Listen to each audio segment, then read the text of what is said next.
नमस्कार बच्चों, कैसे हैं आप। उम्मीद है आप सब लोग स्वस्थ होंगे, मस्त होंगे और अपनी यूपी बोर्ड की तैयारी में लगे होंगे। आज हम फिर से आप सबके सामने प्रस्तुत हुए हैं और आज हम आपके लिए एक नया टॉपिक लेके आए हैं जो कि आप सामने लिखा हुआ है अलंकार। चलिए शुरू करते हैं। अलंकार का अर्थ समझते हैं। अलंकार का जो मतलब है, अलंकार का मतलब होता है आभूषण। जैसे महिलाएं जो हैं, अगर कोई प्रोग्राम हो, कोई फंक्शन हो, शादी या ब्याह हो, तो उससे वो अपने आप को सुंदरता बढ़ाने के लिए आभूषण पहनती हैं। उसी प्रकार जो हिंदी में हमारे कवि हैं वो अपनी पंक्तियों को, यानी कि जो कविताएं हैं उनको अत्यधिक यानी कि सुंदरता प्रदान करने के लिए, यानी कि उनका अर्थ थोड़ा मनोहारी लगे, तो इसलिए उनको अलंकार का प्रयोग करना पड़ता है। आइए अब हम अलंकार के प्रकार के बारे में समझते हैं। जैसा कि आप लोग बोर्ड पे देख रहे हैं, अलंकार दो प्रकार के होते हैं, शब्द अलंकार और अर्थालंकार। शब्द अलंकार क्या होता है? शब्द अलंकार होता है बेटा जहां शब्दों के माध्यम से कवि अपनी सुंदरता को बढ़ाना चाहता है। जैसे जो हमारी बोर्ड परीक्षा में निर्धारित शब्द अलंकार हैं वो तीन हैं: अनुप्रास अलंकार, यमक अलंकार और श्लेष अलंकार। ठीक है, तो ये तीनों हमें शब्द अलंकार के अंतर्गत पढ़ने हैं। और दूसरा प्रकार है अर्थालंकार। अर्थालंकार क्या होता है? जहां अर्थ के माध्यम से कवि चमत्कार उत्पन्न करना चाहता है, यानी कि अपनी पंक्तियों को शोभा बढ़ाना चाहता है अर्थ के माध्यम से। इसमें कितने अलंकार हैं देखिए: उपमा अलंकार, रूपक अलंकार, उत्प्रेक्षा अलंकार, भ्रांतिमान अलंकार और संधेय अलंकार। यानी कि टोटल आप लोगों को टोटल 3 और प्लस 5 यानी कि 8 अलंकार पढ़ने हैं। अब इसी क्रम में अब हम इन सबको एक एक करके अध्ययन करेंगे कि उनकी परिभाषा क्या है और उदाहरण क्या हैं। तो चलिए शुरू करते हैं। पहला अलंकार है हमारा अनुप्रास अलंकार। अनुप्रास को समझने से पहले इसका अर्थ समझते हैं।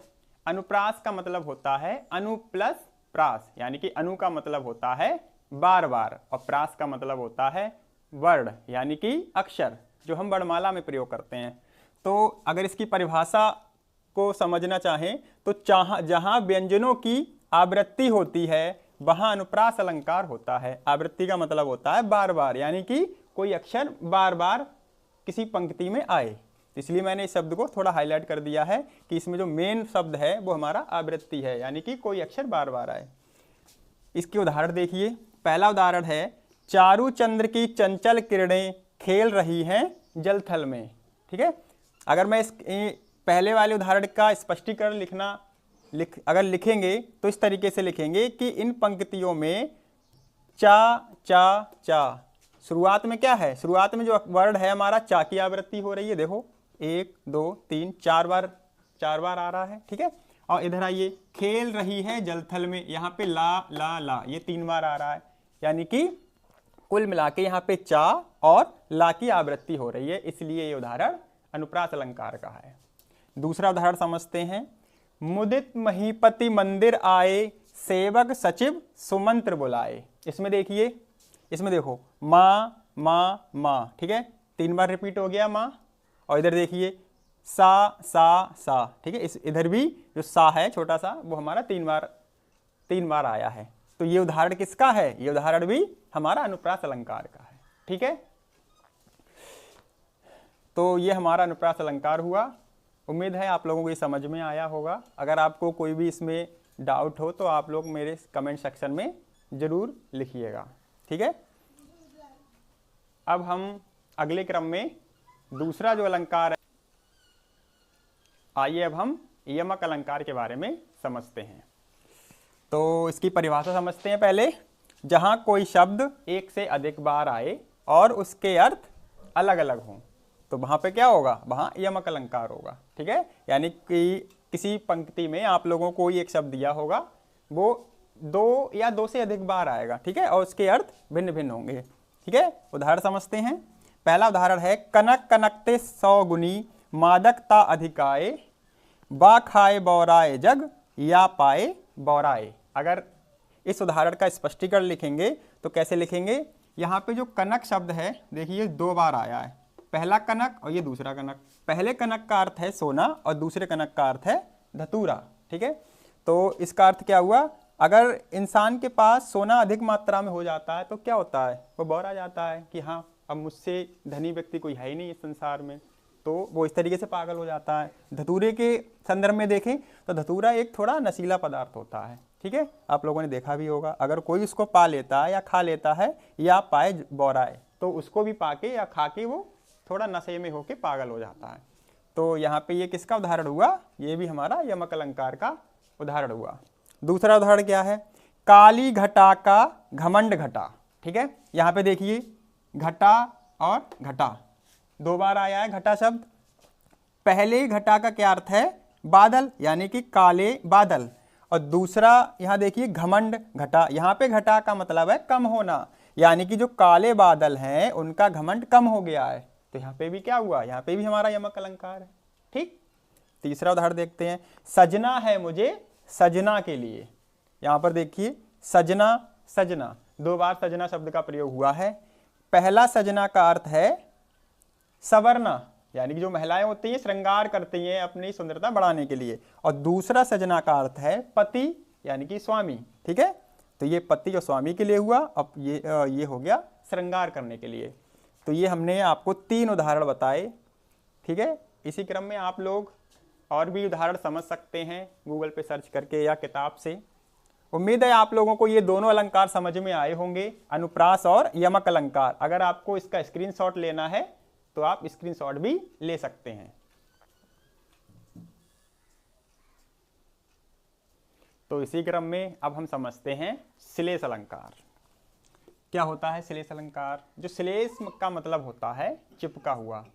इसकी परिभाषा क्या है, जहां एक शब्द के एक से अधिक अर्थ हो, यानी कि जो पंक्तियां होती हैं कविताओं की उसमें एक शब्द दिया होगा और उसके एक से अधिक अर्थ प्रस्तुत हो रहे होंगे, तो वहां पर क्या होगा श्लेष अलंकार।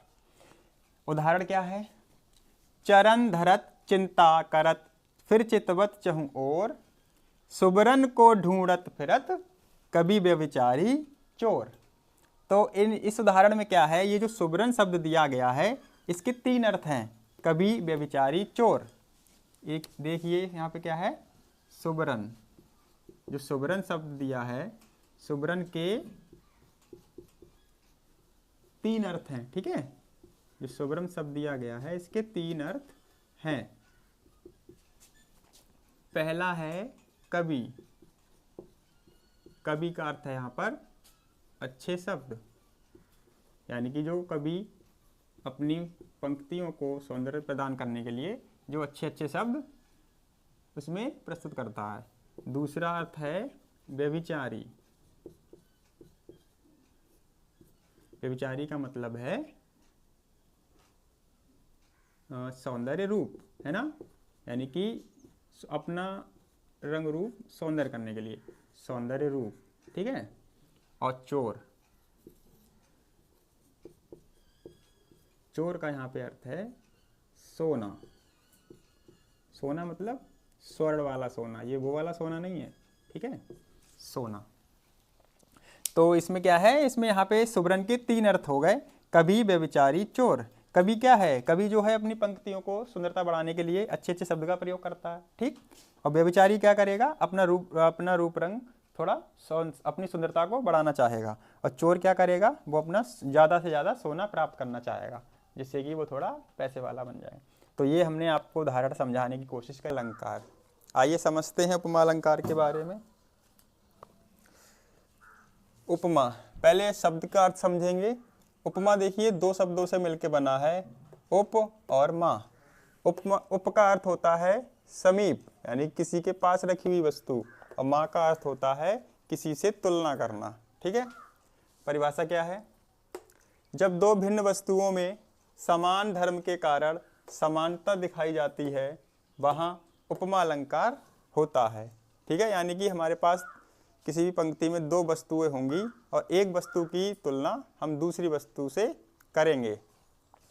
पहचानेंगे कैसे कि इन पंक्तियों में उपमा अलंकार है, ये देखिए सा, सी, सम, सरिस, सादृश्य, यानी कि सादृश्य का मतलब समान।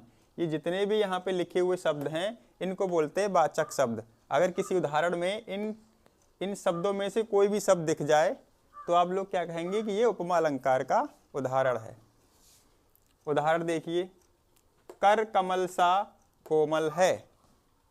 पहले उदाहरण में क्या है, कर की तुलना हमने कमल से करी है, और ये देखिए बीच में सा शब्द आया है जो कि हमारा क्या है, एक वाचक शब्द है। हम इससे पहचानेंगे कि ये किसका उदाहरण है, उपमा अलंकार का। कर हमारा उपमा है और कमल हमारा उपमेय है। जिसकी उपमा की जाती है वो होता है, यानी कि जिससे तुलना करते हैं वो होता है उपमेय, और जिसकी तुलना करी जाती है वो होता है उपमा। ठीक। दूसरा उदाहरण देखिए, मुख चंद्र सा सुंदर है। यानी कि जो हमारा मुख है उसको किससे तुलना कर रहे हैं, चंद्रमा से, यानी कि चंद्रमा के समान बताया गया है मुख को। तो मुख यहाँ पे क्या है, उपमेय, और चंद्र क्या है, उपमान। और सा देखिए फिर से सा शब्द आ गया। तीसरा उदाहरण देखो, पीपर पात सरिस मंडोला। ये देखिए सरिस, यहाँ पे भी सरिस शब्द आया है। ये सरिस हमारा वाचक शब्द है, यहाँ सा है, यहाँ सा है। तो यानी कि पीपल को किसके समान बताया गया है, मन के समान बताया गया। जो हमारा मन है, यानी कि पीपल की तुलना किसके समान बताई गई है, मन के समान। ठीक है, तो मन हमारा उपमान हो गया और पीपर हमारा क्या हो गया, उपमेय। और ये देखिए वाचक शब्द क्या है, सरिस। ठीक है, इस तरीके से आप इसकी परिभाषा और उदाहरण बोर्ड की परीक्षाओं में लिखेंगे। अब इसी क्रम में हम दूसरा अलंकार पढ़ेंगे। ठीक है, अगर आप स्क्रीनशॉट लेना चाहते हैं तो स्क्रीनशॉट भी ले सकते हैं।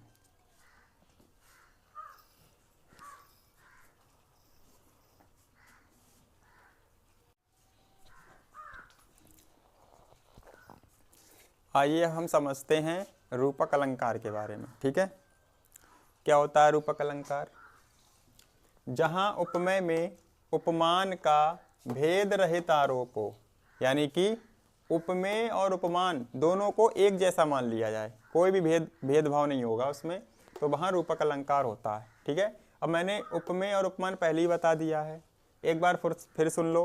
उपमेय होता है जिस वस्तु की तुलना की जाए, ठीक है, और जिससे की जाए वो होता है उपमान।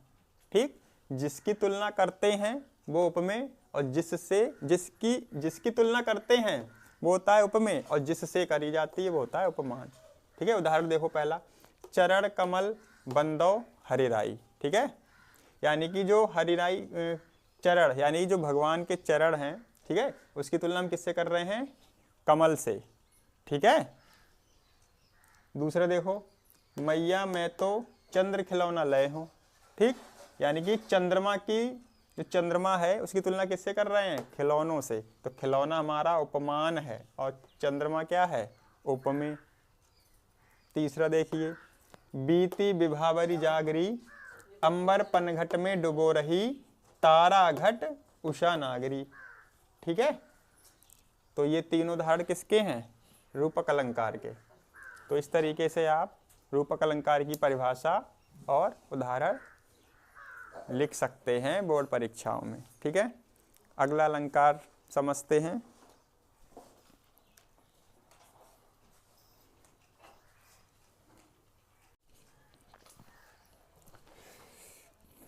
आइए बच्चों, अब हम अगला अलंकार समझते हैं, उत्प्रेक्षा अलंकार। क्या होता है ये, परिभाषा देख लीजिए, जहाँ उपमेय में उपमान की संभावना की जाए, ठीक है, वहाँ उत्प्रेक्षा अलंकार होता है। इसमें और रूपक अलंकार में थोड़ा सा अंतर होता है। बच्चे बहुत कंफ्यूज होते हैं जब पेपर में इसका उदाहरण पहचानने को आता है। ये देखिए, इसमें पहचानेंगे कैसे, जनु जनहु जानो, मनु मनहु मानो, ये जितने भी 6 शब्द लिखे गए हैं 100%, ये मैं गारंटी देता हूँ, इन कोई भी उदाहरण हो पंक्ति में इन 6 में से कोई एक शब्द जरूर दिया होगा। ठीक है, और आप इसी आधार पे कह सकते हैं ये उत्प्रेक्षा अलंकार का उदाहरण है। देखिए उदाहरण, मानो मुख चंद्र है। ठीक, मानो शब्द आ गया, ये आ गया हमारा वाचक शब्द। ठीक, अगला, सोहत ओढ़े पीत पट श्याम सलोने गात। मनो नीलमणि शैल पर आतप परयो प्रभात, ये देखिए मनो आ गया, ठीक है। पद्मावती सब सखी बुलाई, जनु फुलवारी सबे चली आई, ठीक है। यहाँ देखिए यहाँ भी जनु आ गया, ठीक है। मानो, मनो, जनु, ये इन्हीं वाचक शब्द में से आए हैं। तो देखिए कोई भी उदाहरण हो ये वाचक शब्द जरूर दिया होगा, तो इन्हीं शब्दों के आधार पर आप उत्प्रेक्षा अलंकार की पहचान करेंगे। पेपर में दो तरीके से क्वेश्चन आता है 2 नंबर का, या तो वो पूछेगा कि कोई एक अलंकार दे देगा, कहेगा कि उत्प्रेक्षा अलंकार की परिभाषा उदाहरण सहित लिखिए, ठीक है। तो आप सीधे क्या करेंगे, परिभाषा लिख देंगे और कोई एक उदाहरण लिख देंगे, ठीक। या दूसरी तरीके से इस तरीके से पूछेगा, आपको केवल एक उदाहरण दे देगा, कहेगा उपर्युक्त पंक्तियों में कौन सा अलंकार है उसकी परिभाषा लिखिए, ठीक है। जब आपको पहचान पता होगी तभी आप उसका अलंकार लिख पाएंगे, अन्यथा गलत हो जाएगा, ठीक है। जैसे मान लो ये अलंकार, ये आ गया उदाहरण, ठीक है, ये वाला, तो कहेगा कि उपर्युक्त पंक्तियों में कौन सा अलंकार है उसकी परिभाषा लिख दीजिए। तो आप वाचक शब्द ढूंढना इसमें, ठीक है। तो ये जनु शब्द दिया है, तो इस आधार पर आप क्या करेंगे, उत्प्रेक्षा अलंकार की परिभाषा लिख लेंगे, ठीक है। तो मैं आशा करता हूँ आप लोग इस वीडियो को पढ़कर जितनी भी आज अलंकार मैंने पढ़ाए हैं अध्ययन करेंगे, और जितना भी मैं पढ़ा रहा हूँ हिंदी में वो बिल्कुल सटीक टॉपिक हैं यूपी बोर्ड की परीक्षाओं के लिए, ठीक है। आप लोग ये हमारे साथ पढ़ते रहिए, और यूपी बोर्ड में मैं गारंटी देता हूँ 90% मार्क्स हिंदी में ज़रूर आएंगे, लेकिन हाँ आपको थोड़ी सी मेहनत करनी पड़ेगी। बाकी के जो 2 अलंकार रह गए हैं, संधेय अलंकार और विभावना, वो हम अगली वीडियो में पढ़ेंगे। तब तक के लिए आप पढ़ते रहिए। जय हिंद, जय भारत।